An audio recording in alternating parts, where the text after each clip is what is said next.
Data yang saya peroleh ialah daripada DOSM dan juga World Bank.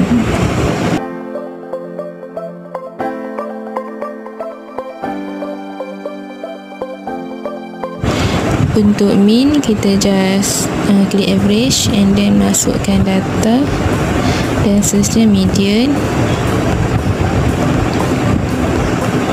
mode, then variance, VARS,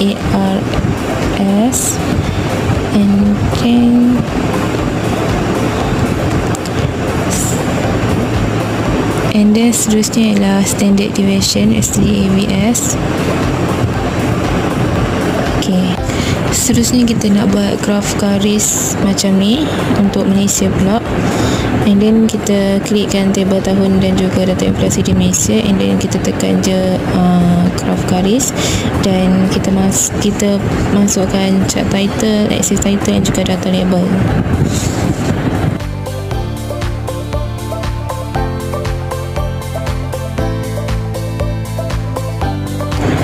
Seterusnya pula kita nak buat untuk perbandingan kedua-dua negara. Kita guna graf garis juga, dan seperti biasa masukkan chart title, axis title dan juga data label untuk graf ini. So dekat sini kita dapat nampaklah perbandingan kadar inflasi di Malaysia dan juga China daripada tahun 2013 hingga tahun 2023. Lepas tu kita nak buat scatter diagram. Just klik dua table kadar inflasi Malaysia dan juga kadar inflasi di China, and then tekan graf scatter diagram. Ini kita akan dapat macam ni. So kita just add chart title, axis title dan juga data label.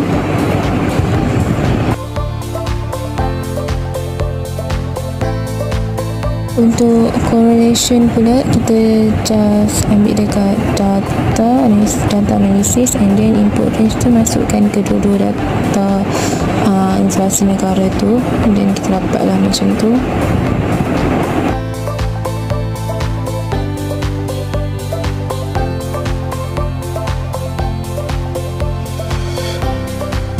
Untuk normality test pula, kita just klik dekat data and then data analysis, tekan descriptive statistik.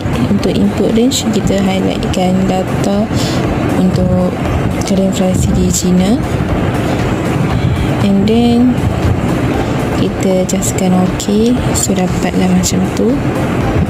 Confidence interval sama juga macam tadi, just kita kena cari upper and juga lower. Untuk upper, kita just klik sama dengan mean tambah dengan confidence level, dan untuk lower, mean tolak confidence level.